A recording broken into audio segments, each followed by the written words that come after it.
Créer une entreprise en France pour les entrepreneurs étrangers, ça paraît accessible, mais il y a quand même quelques obstacles, quelques pièges, quelques trucs, à savoir quelques tips. Aujourd'hui, on est avec Maître Synthèse qui est avocat en droit des affaires au barreau de Paris en France et également au Tchad. Et du coup, Maître Synthèse va tout nous raconter sur ce parcours entrepreneurial pour les étrangers. Bienvenue à vous. Aujourd'hui, Maître Synthèse, quand on arrive en France, qu'on est entrepreneur, comment ça se passe? Quelles sont un peu les choses à savoir et comment est-ce que vous aidez ces entrepreneurs étrangers? Alors, pour investir en France, il faut déjà avoir un droit de résidence. Donc, il faut être quelqu'un qui s'installe en France et qui a un projet économique viable et cohérent. Le rôle d'un avocat dans cette démarche-là, c'est d'accompagner ces entrepreneurs en faisant toutes les démarches pour eux.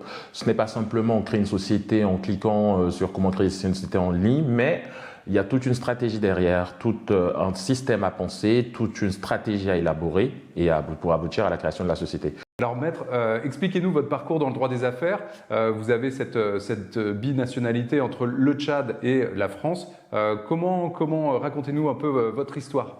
Alors, je suis né au Tchad où j'ai passé quasiment toute mon enfance. Puis pour les études supérieures, je suis venu en France. J'ai été formé à Nanterre et à la Sorbonne.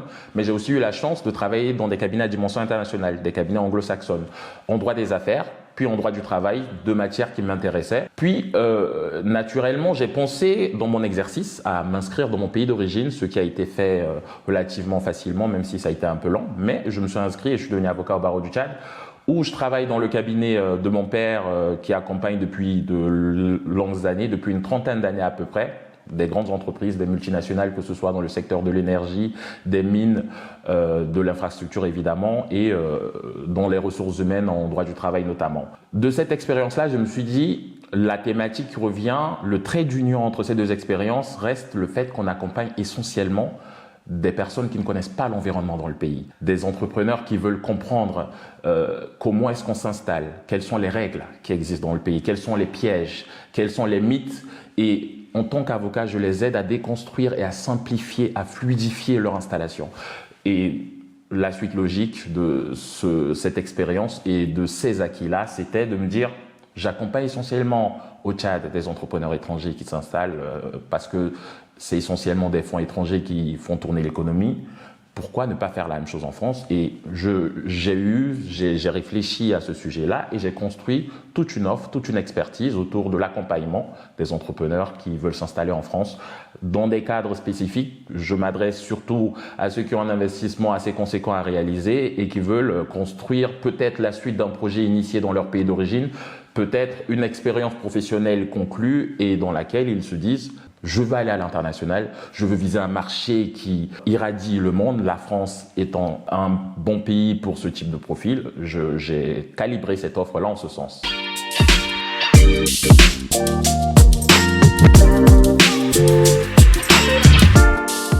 Alors justement, pour tous les entrepreneurs qui arrivent en France, comment est-ce que ça se passe à leur arrivée? C'est quoi les erreurs à éviter? Alors, l'une des erreurs, et je dirais l'erreur invisible la plus évidente, c'est de penser que on a une idée, on veut créer une entreprise et tout se passera bien. C'est un peu plus compliqué que ça. Et la plupart du temps, il y a une absence de cohérence. Un dossier peut être parfait dans les formes, dans la présentation, on fait un business plan et on pense que voilà, on a le capital qu'il faut et que le projet sera accepté. Non, l'administration regarde la cohérence, regarde la viabilité du projet, regarde la construction du projet, comment il est ficelé, comment est-ce qu'on compte s'installer, quels sont les carnets de commandes, avec quelle stratégie financière on se projette sur 2-3 ans. Et une fois que tout cela est bien ficelé, le projet aboutit. Mais la plupart du temps, il y a un défaut de cohérence. On a envie du passeport talent, mais en fait, on a un projet qui est mal construit, ou bien on a un projet qui est très bien construit, mais en fait, on ne remplit pas toujours les conditions. Donc, la cohérence étant le maître mot. Et cette cohérence-là, c'est la première chose que l'administration regarde.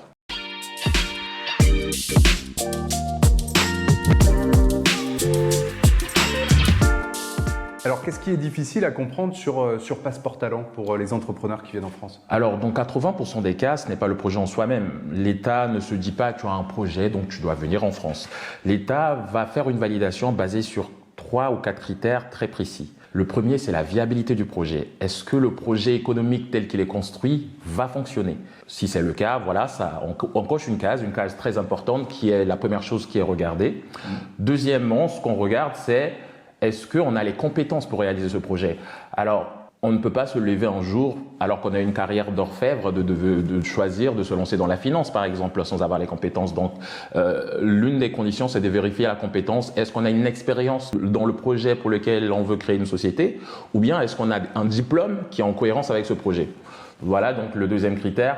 Le troisième critère, et ça va de soi, comme pour toute personne qui a droit à un titre de séjour en France, c'est les moyens de vivre de ce projet. C'est-à-dire que, au-delà de tout ce qu'on investit dans la société, est-ce qu'on a des réserves et ce qui est nécessaire pour qu'on puisse vivre de son métier et vivre au quotidien pendant le déploiement du projet qui peut prendre des années, bien sûr, à se mettre en place. Donc voilà, un peu ces trois points-là, c'est les points dont on ne s'occupe pas quand on construit son projet et on veut s'installer en France.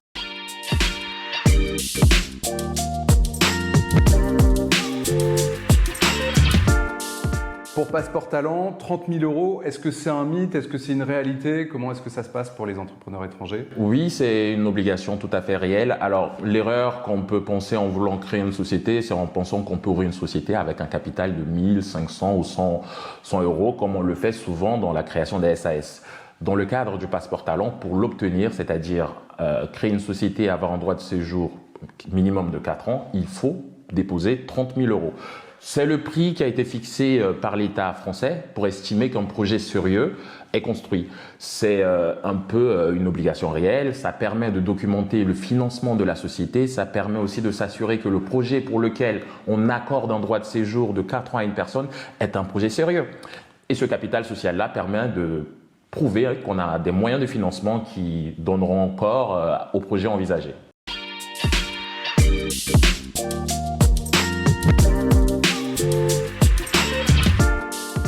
Maître, pourquoi 80% des entrepreneurs étrangers échouent en France, malheureusement?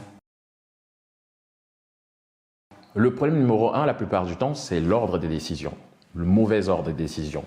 Quand on veut bénéficier du Passeport Talent, il faut respecter un certain ordre. C'est pour cela qu'il ne faut pas, par exemple, créer une société avant d'avoir le visa, parce que l'une des conditions pour avoir une société en France, c'est d'avoir la résidence. Signer des bails, par exemple, prendre des engagements de beaucoup de nature, et tout cela, en fait, a un coût qui est financier, juridique. Quand on veut créer une entreprise, que ce soit pour le Passeport Talent notamment, il faut avoir une vision stratégique et globale. S'organiser, anticiper et permettre à ce projet-là d'arriver au bon moment avec les bonnes informations et dans le bon ordre des choses.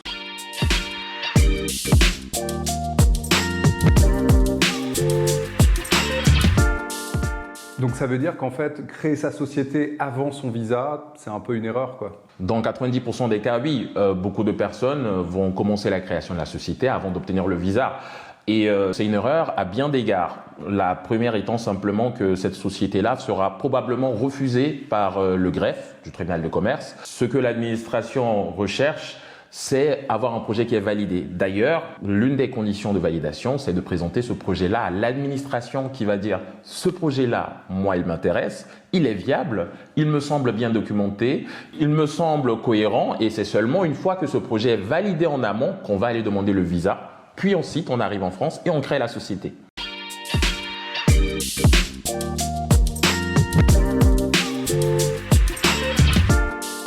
Du coup, l'administration, elle regarde l'ordre dans lequel on fait les choses, mais elle va regarder aussi le business plan. Absolument. L'administration recherche avant tout un projet qui va fonctionner et comment ils le fondent? Ils le fondent sur un business plan. Alors, d'ordinaire, quand un entrepreneur veut créer un projet, avoir un business plan, c'est l'idéal. Mais dans la plupart du temps, on peut s'en passer, on peut juste décider de créer une société. Cependant, quand on veut bénéficier du Passeport Talent, il faut un business plan clair et qui est cohérent. Il faut qu'on puisse chiffrer les premières espérances de revenus. Il faut qu'on puisse aussi établir les charges éventuelles qui vont venir. Il ne faut pas présenter un plan d'affaires qui ressemblerait quelque part à une plaquette commerciale assez cosmétique au demeurant. Et voilà, donc l'administration veut un plan d'affaires, veut un business plan qui soit cohérent, qui présente toutes les étapes et comment est-ce qu'en tant qu'entrepreneur, on veut construire ce projet-là en France. Et sur cette base-là, l'administration va donner son autorisation pour que le projet soit mis en place.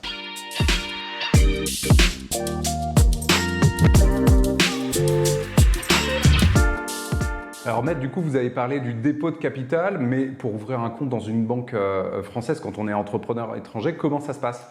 Alors effectivement, dans la plupart des cas, les banques françaises ne vont pas accepter un dépôt de capital ou ouvrir un compte tout simplement pour une personne qui n'est pas installée en France. La loi le permet et de façon très précise à ce que les avocats, à travers un compte spécial qu'ils ont, sur lequel ils font des dépôts pour leurs clients, qu'on appelle la CARPA, de faire ce dépôt de capital. Et en fait, ce dépôt de capital-là, il va par la suite prouver à l'administration qu'on a un compte bancaire sur lequel les 30 000 € dont on a parlé tout à l'heure sera déposé. Donc grâce à ce système, on parvient à contourner les obligations de résidence demandées par les banques dans un premier temps. Et une fois que la société est créée, bien sûr, ce capital-là retournera dans la société pour constituer le capital social de départ de la société.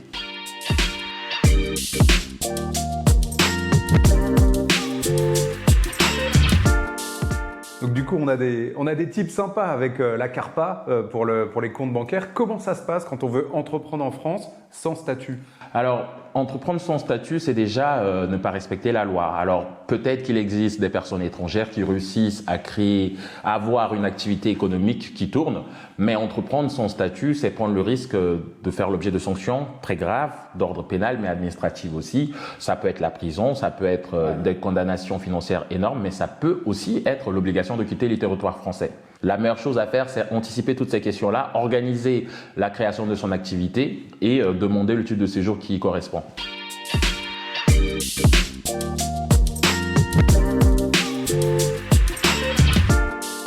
Mais alors du coup, c'est une bonne nouvelle. Ça veut dire que je peux être freelance.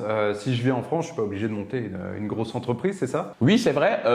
Il existe des titres de séjour qui peuvent être obtenus à travers un statut indépendant, mais c'est des statuts un peu moins protecteurs. Généralement, l'investissement demandé n'est pas conséquent et dans les faits, ce qui va se passer, c'est que sous ce statut-là, on sera freelance, entrepreneur indépendant et dans ce cas-là, c'est juste 1 an le droit de résidence. Quand on a un projet économique bien construit et bien ficelé avec le capital social, on bénéficie du passeport talent qui est plus protecteur, qui permet accessoirement, si tout se passe bien, de faire venir sa famille parce qu'on a le droit au regroupement familial, permet aussi à long terme, si nos projets fonctionnent, de s'inscrire dans la communauté française en demandant la nationalité. Donc, freelance, oui, c'est possible, il existe un statut spécifique, mais qui est un peu plus précaire, si je puis me permettre, alors que le passeport talent donne la garantie d'avoir tous les avantages qu'une personne résidant et se projetant à longue durée en France peut avoir.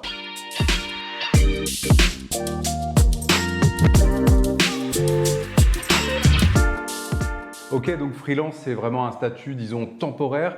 Qu'est-ce qu'il faut faire pour réussir son installation en tant qu'entrepreneur étranger en France ? Alors, le vrai parcours idéal, il se résume en 5 étapes. D'abord, il faut structurer son projet. Donc, pas juste une idée, il faut un business plan, une idée très claire avec des revenus, des charges et un plan d'investissement qui permet à ce projet d'aboutir. Ensuite, la première étape après cela, il faut obtenir une validation de l'administration. C'est notamment le ministère de l'économie qui valide les projets qui sont sérieux dans le parcours pour avoir un passeport talent. Ensuite, bien sûr, il faut structurer ce projet-là en préparant tout ce qu'il faut, les statuts, la forme sociale qu'on veut mettre en place parce que selon l'activité qu'on emmène, peut-être que c'est plus intéressant d'être en SAS ou peut-être en SARL ou toute autre forme de société qui existe. Puis, la prochaine étape, une fois que le projet est bien structuré, une fois que l'autorisation de l'administration est obtenue, c'est de faire une demande de visa depuis le pays d'origine dont on vient.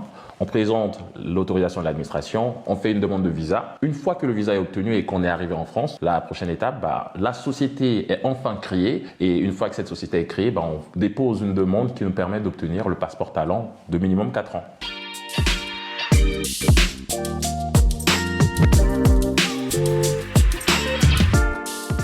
Créer une entreprise, c'est vraiment un parcours et pas seulement une étape. Du coup, une fois qu'on a le visa, qu'est-ce qui se passe ? Est-ce que les problèmes sont finis ou est-ce qu'il y a des nouveaux enjeux qui émergent ? Alors, ce que je dis toujours à mes clients, c'est qu'obtenir le visa, ce n'est qu'une première victoire. En réalité, une fois qu'on arrive en France, une fois qu'on a le passeport talent, il faudrait mettre en place tout ce qu'il faut tout ce qui va faire fonctionner son entreprise. Il faudrait sécuriser les contrats en les rédigeant. Dans les relations avec des clients, on met en place, bien sûr, en général, des services ou des ventes. Et dans ces deux cas-là, il faut sécuriser tous les contrats qu'on met en place. De la même sorte, souvent, on va avoir recours soit à des prestataires indépendants avec lesquels on va sous-traiter une partie de son activité. Et là aussi, il faut sécuriser la relation. Ou, si on veut recruter, il faut connaître très bien le droit du travail d'un pays nouveau, qui par essence est nouveau pour un entrepreneur étranger, c'est-à-dire le droit du travail en France. Et c'est pas un maigre chapitre, le droit du travail en France. Absolument, ce n'est pas un maigre chapitre et il faut bien sécuriser ces relations-là en mettant en place les contrats qui correspondent et ne pas essayer de faire du copier-coller via ChatGPT, tout ce qu'on trouve comme conditions de travail.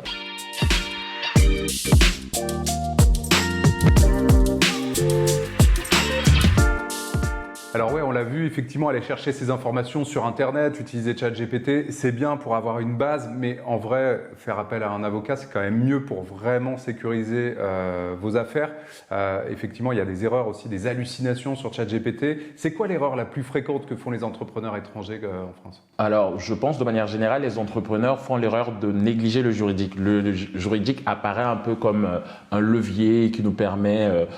quand on en a vraiment besoin, c'est-à-dire quand les problèmes commencent, c'est seulement à ce moment qu'on y pense. En réalité, le juridique doit être pensé dès le départ. Comment est-ce qu'on rédige les contrats, chacune des clauses. Selon la matière qu'on envisage, il faut connaître le droit qui s'y applique. Et c'est très important, dès qu'on a créé sa société, et peut-être même en amont, de confier la supervision de son activité à un spécialiste.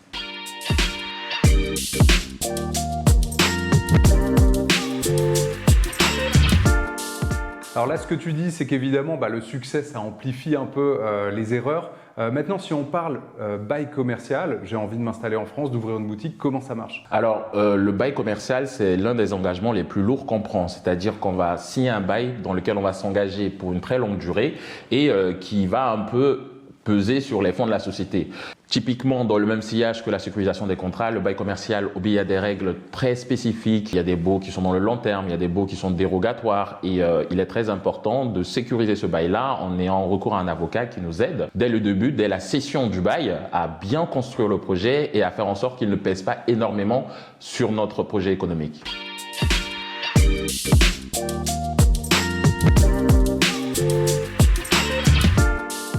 Alors du coup, autre sujet, maintenant le sujet de l'association. Effectivement, c'est juste génial de pouvoir s'associer et quand tout va bien, c'est magnifique. Mais il faut aussi peut-être prévoir quand les choses se dégradent un peu. Comment ça se passe s'associer en France pour un entrepreneur étranger Alors, la plupart du temps, pour tous les entrepreneurs, au départ, tout le monde est d'accord. On a un ami peut-être ou une connaissance, un collègue au travail avec lequel on construit un projet. L'une des erreurs les plus communes, c'est de commencer à s'associer à 50-50. C'est une terrible erreur parce que si on n'arrive pas à se mettre d'accord, la société ne peut pas bouger.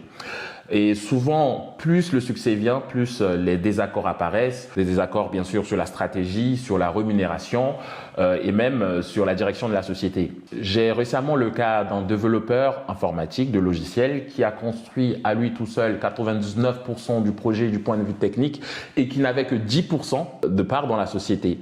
Évidemment, il s'est fait évincer et c'est un dossier pour lequel aujourd'hui on va en justice. Alors, si tout avait été bien anticipé, s'il avait bien organisé son droit sur la propriété intellectuelle du projet construit, de tels cas ne peuvent pas arriver. Donc, s'associer, c'est important. Il faut bien structurer les règles du jeu, comment ça se passe entre nous, mettre en place un pacte d'associés, déterminer aussi les règles dans le cadre d'une levée de fonds future, de sorte qu'on ne perde pas, qu'il n'y ait pas une disparition de nos actions et qu'on devienne actionnaire minoritaire, par exemple.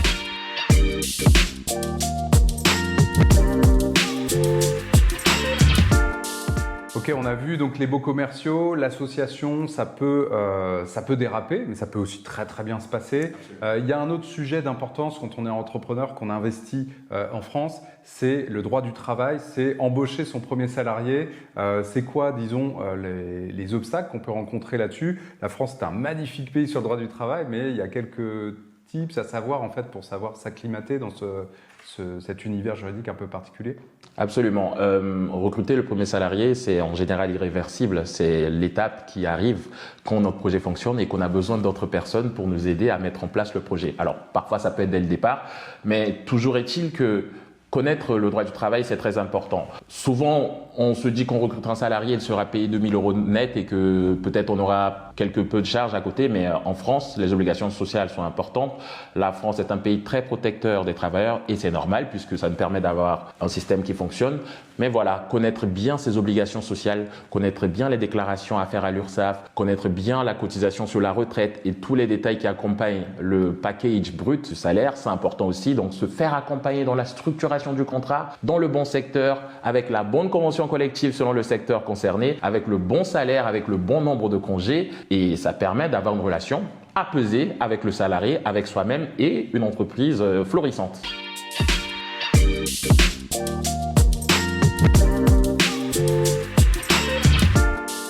Il y a beaucoup de challenges, on a vu, donc le droit du travail, les baux, l'association, la création d'entreprise. Maître, si vous aviez un seul conseil à donner à un entrepreneur qui a envie de s'installer en France, ce serait lequel? Il faudrait préparer votre dossier comme si vous n'aviez qu'une seule chance. Il faudrait bien réfléchir sur la structuration du projet, il faudrait réfléchir à la forme de la société, il faudrait présenter un projet économiquement viable à l'administration. Donc, ne pas penser que c'est un détail, ne pas penser que c'est une loterie, ne pas penser que c'est une idée qu'on a dans la tête et qu'on décide parce qu'on a 30 000 € de capital nécessaire pour avoir le passeport talent, on pourra s'installer. Il faudrait vraiment faire un travail de structuration en amont et il faudrait surtout se faire accompagner par un spécialiste. Pour le moment, sur tous les projets que j'ai déposés, quand ils ont été bien structurés, en tout cas tous ceux sur lesquels j'ai accompagné, c'est 100% de résultats de réussite. Donc un projet bien structuré égale passeport talent obtenu.